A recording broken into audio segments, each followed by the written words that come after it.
الحمد لله رب العالمين الرحمن الرحيم وأشهد أن لا إله إلا الله وحده لا شريك له وأشهد أن محمدا عبده ورسوله أما بعد فإن خير الحديث كتاب الله وخير الهدي هدي محمد صلى الله عليه وسلم وشر الأمور محدثاتها وكل محدثة بدعة وكل بدعة ضلالة وكل ضلالة في النار. قال الله تعالى: قل هل يستوي الذين يعلمون والذين لا يعلمون. وقال النبي صلى الله عليه وسلم: إنا فضلكم من تعلم القرآن وعلمه. معزز حاضرین، اللہ رب العالمین کا بہت شکر اور اس کا بہت احسان ہے کہ اس نے ہم اور آپ کو اس بات کی توفیق دی کہ بھلائی کے ایک کام اور قوم و ملت کے لیے نفع بخش ایک کاج میں شرکت کے لیے یہاں حاضر ہوئے. یہ اللہ رب العالمین کا فضل ہے. آج کا یہ پروگرام جس میں آپ شریک ہیں، امت مسلمہ کی حالت زار کا جو رونا اور اس کی ابتر حالت کا جو شکوہ ہر زبان سے سنائی دیتا ہے، اس کا ایک مداوع اور اس کا ایک علاج ڈھونڈنے کی ایک کوشش ہے. آپ ملکی پیمانے پر یا عالمی پیمانے پر، قومی سطح پر یا بین الاقوامی معیار پر جب آپ دیکھیں گے تو مسلمانوں کو زندگی کی دوڑ سے، زندگی کے مقابلے سے اور زندگی میں سبقت کے راستے سے پیچھے آتا ہوا محسوس کریں گے. اس کے جو اسباب ہیں ان میں بنیادی سبب اسلام کی تعلیمات کو پسے پشت ڈال دینا ہے، لیکن فروعی طور پر جو بہت سے اسباب ہیں ان میں ایک بنیادی سبب یہ بھی ہے کہ مسلمانوں نے اپنے طور پر علم کو دو خانوں میں بانٹ کر، علم کو دو حصوں میں تقسیم کر کے ایک حصے کو آخرت کے لیے اور ایک حصے کو دنیا کے لیے مختصر کر دیا، جس کا نتیجہ یہ ہوا کہ مسلمان مسابقاتی دوڑ میں، کمپٹیشن کے اس زمانے میں پیچھے رہ گئے، کیونکہ انہوں نے اپنے مدارس کے ذریعہ دینی علم کو حاصل کرنے کی تگ و دو اور کوشش تو کی، مگر دنیاوی میدان میں جو ہر زمانے میں کچھ علوم اور فنون ہوتے ہیں جن کا سکہ اس زمانے میں قلوب و اذہان پر بیٹھا ہوا ہوتا ہے، ہمارے زمانے میں عصری علوم میں سائنس اور ٹیکنالوجی کا یہ سکہ ہر ذہن و دماغ پر چھایا ہوا ہے. اور مسلمانوں نے علم کی تقسیم کر دینے کے بعد اپنا رشتہ اب خود اس چیز سے کاٹ لیا. آپ اگر اسلامی تعلیمات کو دیکھیں،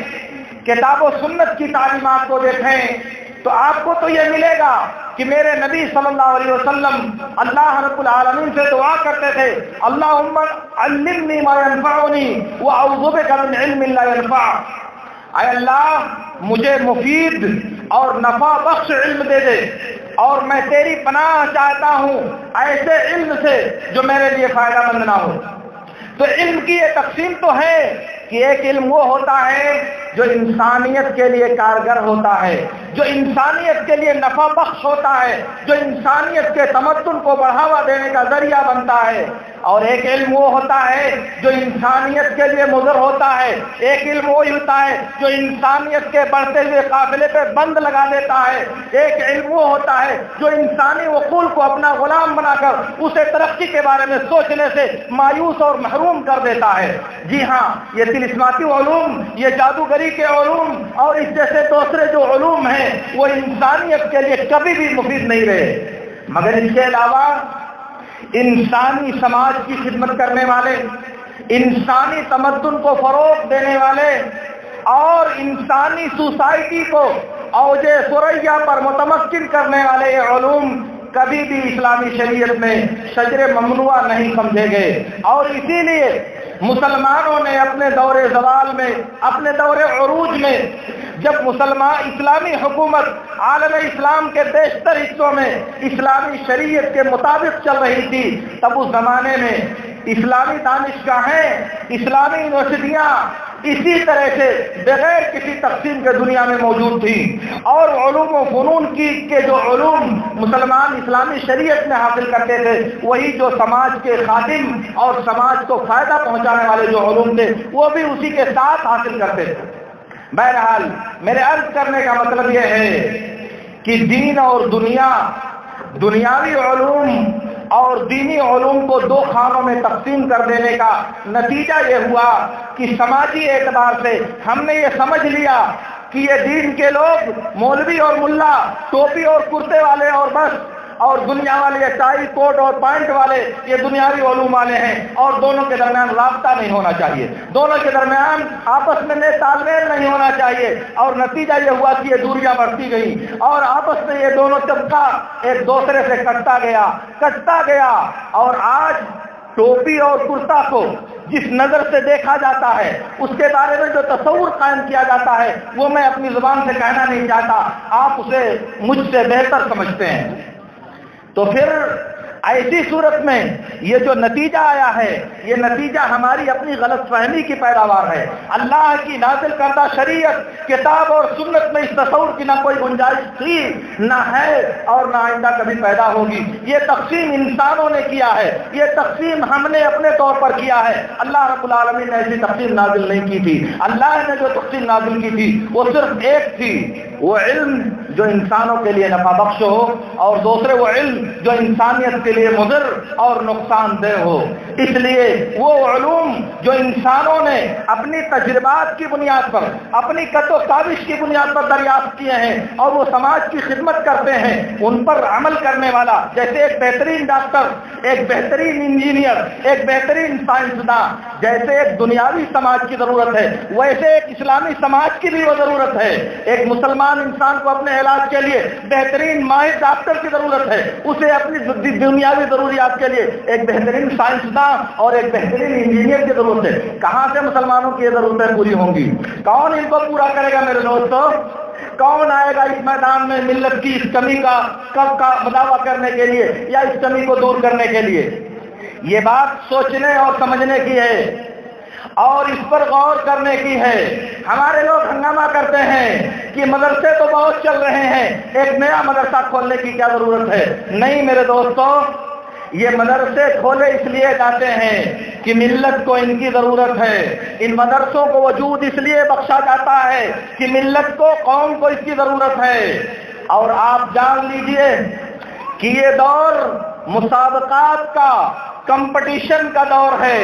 جو جتنی محنت کر کے، جو جتنا زیادہ ہارڈ ورک کر کے آگے بڑھتا ہے، وہ دنیا کی آنکھ کا تارا بنتا ہے، اور جو آدمی محنت کرنے میں جی چراتا ہے، جو آدمی اپنی پرانی روش پر باقی رہتے ہوئے خود کو اسی پر قائم رکھتا ہے، وہ کبھی مقابلہ نہیں جیتتا، مقابلے کی دنیا میں وہ کبھی آگے نہیں بڑھتا۔ اس لیے اس زمانے میں جو آپ کو مدرسوں کی کثرت، اسکول کی کثرت نظر آ رہی ہے، وہ ایک مطلوب چیز ہے، کیونکہ اس سے معیار کو بہتر کرنے میں مدد ملتی ہے۔ یہ جب مقابلے ہوتے ہیں تو ان مقابلات کی روشنی میں اہل مدارس کو خود کو دوسروں سے برتر اور دوسروں پر فائق بنانے کی ضرورت کا شدت کے ساتھ احساس ہوتا ہے۔ اس لیے بھی ان مدرسوں کی اور ان اسکولوں کی ضرورت ہے۔ تو میں آپ کو یہ بتانا چاہتا ہوں کہ یہ جو عصری علوم کے لیے، دنیاوی علوم کی تحصیل کے لیے یہ جو مانڈیسری اسکول اور یہ جو کالجز قائم کیے جاتے ہیں، ان کے پیچھے یہی جذبہ کار فرما ہے کہ لوگ ان اداروں میں بنیادی تعلیمات حاصل کرنے کے بعد اپنی ذہنی بیداری اور اپنی ملت کے درد کو لے کر کے آگے بڑھیں، اور جب یہ اپنے عملی میدان میں آئیں تو انہیں یہ بات یاد رہے کہ ہم نے اپنی ابتدائی تعلیم میں جہاں یہ بات سیکھا تھا کہ ABCD کیا ہوتا ہے، سائنس کیا ہوتی ہے، انہیں یہ بھی یاد رہے کہ ہم نے پڑھا تھا کہ الف سے اللہ ہوتا ہے۔ اس دنیا میں ہم نے پڑھا تھا کہ دن بھر میں 5 وقت کی نمازیں پڑھی جاتی ہیں، اور جس انسان کا رشتہ دنیا سے استوار رہا مگر اللہ سے اس کا رشتہ کٹ گیا وہ کہیں کا بھی نہیں رہ جائے گا، کیونکہ اس دنیا میں زندگی گزارنے کے لیے ہماری طرح کروڑوں میں مخلوقات اس دنیا میں زندگی گزارتی ہیں، مگر اپنے اپنے انداز میں۔ انسان اس دنیا میں تہذیب حاصل کرے، تمدن حاصل کرے، علم حاصل کرے، اور دنیا کے تمام علوم و فنون میں اپنے آپ کو یکتا اور منفرد ثابت کرے، یہ اس کو حق اللہ رب العالمین نے دیا ہے۔ لیکن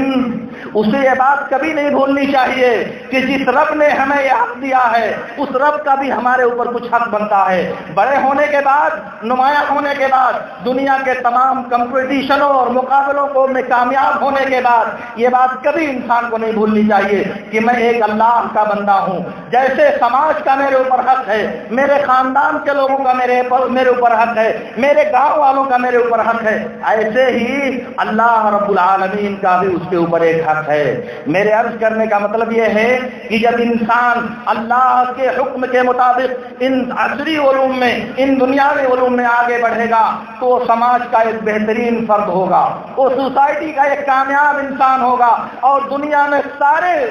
اقوام کی نظروں کا وہ تارا ہوگا، کیونکہ وہ اپنی اسلامی تعلیمات اور اسلامی اسپرٹ کے ذریعہ وہ دنیا کے علوم کو برتنے کی کوشش کرے گا۔ اس لیے آپ بدکے نہیں، آپ متنفر نہیں ہوں، اور آپ اس بات کو اپنے ذہن و دماغ سے کھرچ دیں کہ یہ تعلیم انسان کو اللہ تعالیٰ سے کاٹ دیتی ہے، یہ تعلیم انسانوں کو شریعت سے دور کر دیتی ہے۔ نہیں، آپ تجربہ کر کے دیکھیں، اگر آپ کو توفیق ملے تو آپ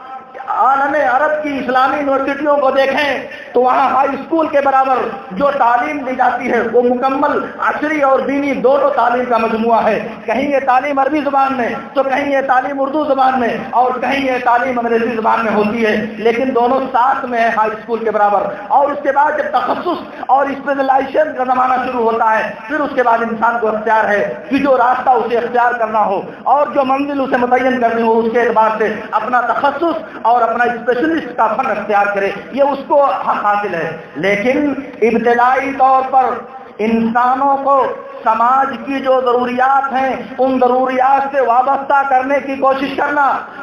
سماج کو جن علوم کی ضرورت ہے ان علوم سے انسانیت کو بہرہ ور کرنے کی کوشش کرنا ایک مقدس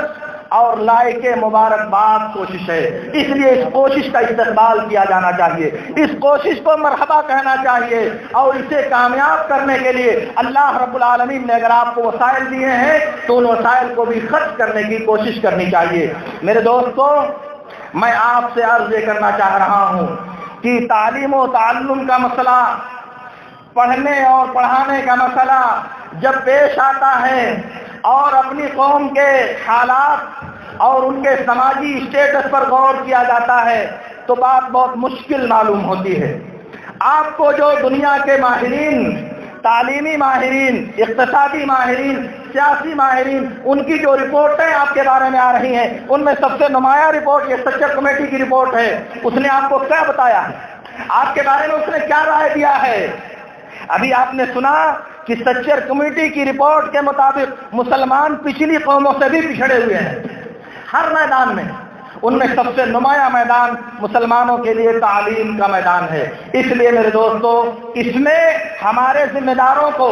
گارجینز اور سرپرستوں کو حساس ہونے کی ضرورت ہے، متفکر ہونے کی ضرورت ہے، اس کے بارے میں سوچنے کی ضرورت ہے کہ اپنے بچوں کو ایک بہتر مستقبل دینے کے لیے کیا طریقہ اپنایا جائے۔ ایک بات اور میں آج آپ سے صاف کر دوں، عام طور سے دماغ میں یہ کیڑا، عام طور سے دماغ میں یہ وسوسہ لوگوں کے پیدا ہوتا ہے کہ یہ دنیاوی تعلیم جب حاصل کی جائے گی تو شاندار روزی ملے گی، رزق کے دروازے اس انگریزی تعلیم کے ذریعہ کھول دیے جائیں گے، اور جو انسان یہ عصری تعلیم حاصل کرے گا وہ دنیا کی ترقی میں، دنیا کی روزی میں، دنیا کی دولت میں اور دنیا کا مادہ حاصل کرنے میں دوسروں سے بڑھ چڑھ کر اور دوسروں سے نمایاں ہوگا۔ برخلاف اس کے جو انسان دینی تعلیم کی لائن میں آئے گا،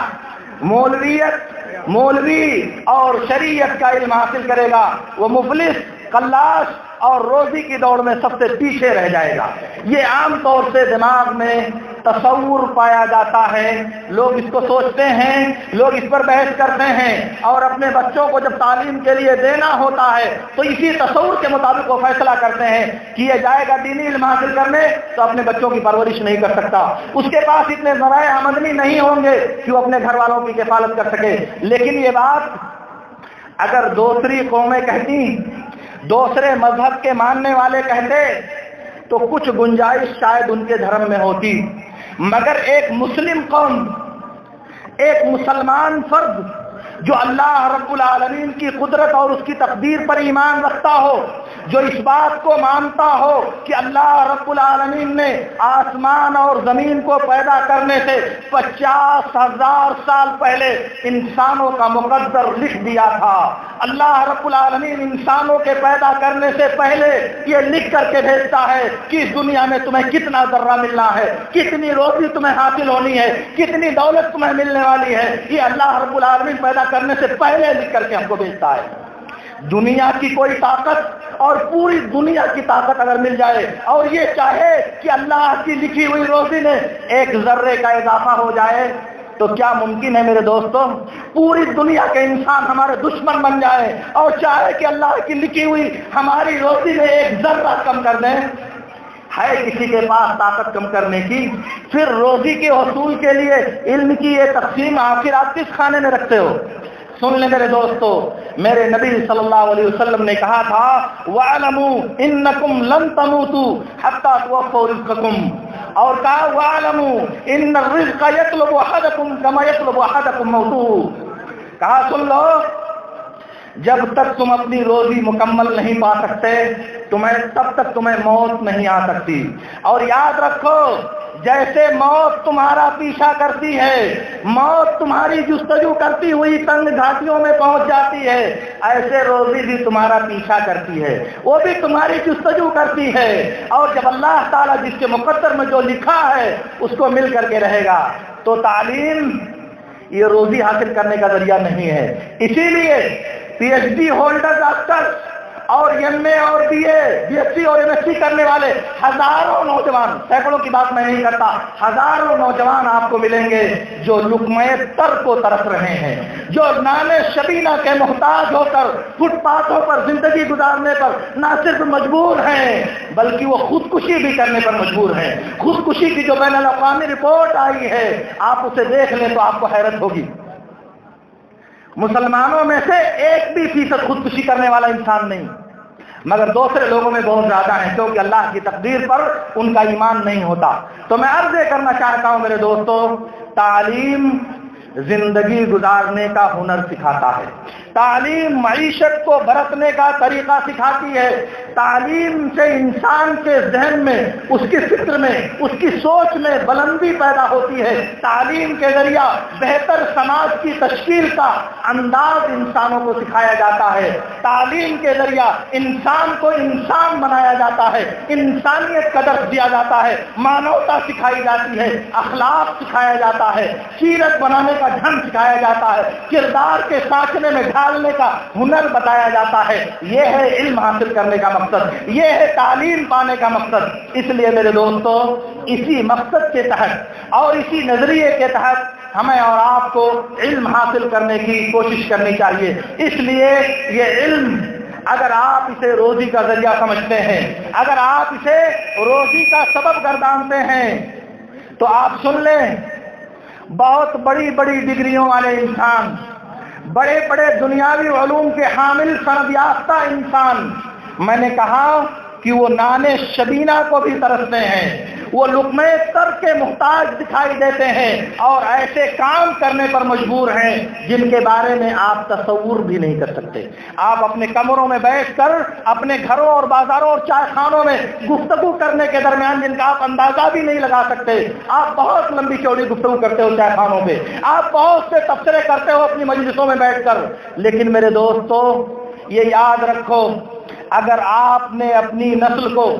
اپنی اولاد اور اپنے سماج کے نونہالوں کو علم کا یہ ہتھیار، علم کا یہ حربہ اور علم کا یہ فن نہیں سکھایا تو آپ سمجھ لیجئے کہ آئندہ نسل آپ کو معاف نہیں کرے گی۔ آپ رات دن سوچتے ہو کون سی زمین خرید لی جائے، کون سا گھر بنا دیا جائے، کون سی جائیداد اکٹھا کر دی جائے، ہمارے بعد ہمارے والی نسل کو اس سے فائدہ ہو۔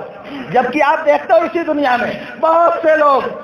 اربوں اور خربوں کی دولت چھوڑ کر کے جاتے ہیں، مگر ان کی اولاد چند سالوں میں وہ پوری دولت بیچ کر کھا لیتی ہے اور پھر وہ پیالہ لے کر لوگوں کے سامنے گھومنے پر مجبور ہو جاتی ہے۔ اس سے کچھ نہیں ہوتا، آپ جو سوچتے ہو اس سوچ سے کچھ نہیں ہوتا۔ کیوں؟ اس لیے کہ اس دنیا میں پیدا ہونے والا ہر انسان اپنا مقدر کھاتا ہے، اپنے مقدر کی روزی ہر انسان کو اللہ رب العالمین عطا کرتا ہے۔ میرے اور آپ کے عطا کرنے سے ہماری اولاد کو نہیں ملتا، میرے اور آپ کے چاہنے سے ہماری اولاد کو کچھ حاصل نہیں ہوتا۔ اس لیے میرے دوستو، آپ اپنی نسل کو وہ دولت دے کے جاؤ، وہ چراغ دے کے جاؤ کہ تاریکی میں بھی وہ کبھی بھٹکنے نہ پائے، پریشانی میں بھی اس کے قدم کبھی لغزش میں نہ آنے پائے۔ اور دولت ہے علم کی دولت۔ علم ایک نور ہے، علم ایک روشنی ہے جو انسان کو راستہ دکھاتی ہے، انسان کو بھٹکنے نہیں دیتی، انسان کو غلط راہوں پر پڑنے نہیں دیتی، انسان کو سماج دشمن عناصر کا شکار نہیں بننے دیتی، کیونکہ وہ باشعور اور حساس ہے۔ وہ سمجھتا ہے کہ دنیا کو کیسے برتنا چاہیے، زندگی کو کیسے جینا چاہیے، زندگی گزارنے کا ہنر کیا ہوتا ہے اس کو معلوم ہوتا ہے۔ اس لیے اللہ رب العالمین سے میری دعا ہے، بات شاید میری لمبی ہو گئی، کچھ اور باتیں میں آپ سے عرض کرتا لیکن وقت میرا ساتھ نہیں دیتا، اس لیے میں آپ سے رخصت ہوتے ہوئے اللہ رب العالمین سے یہ دعا کرتا ہوں کہ اللہ رب العالمین ہمیں اس بات کی توفیق دے کہ ہم اپنی نسلوں کو علم کے چراغ سے منور کریں، ہم اپنے آنے والی نسلوں کو علم کی دولت سے سرفراز کرنے کی کوشش کریں، خود بھوکے رہ کر، خود اپنے پیٹ پر پتھر باندھ کر اپنے بچوں کو علم کی دولت سے مالا مال کرنے کی کوشش کریں۔ اللہ رب العالمین ہمیں ان باتوں کی توفیق دے۔ وآخر دعوانا ان الحمد للہ رب العالمین۔ اقول لکم ما تسمعون واستغفر اللہ لی ولکم۔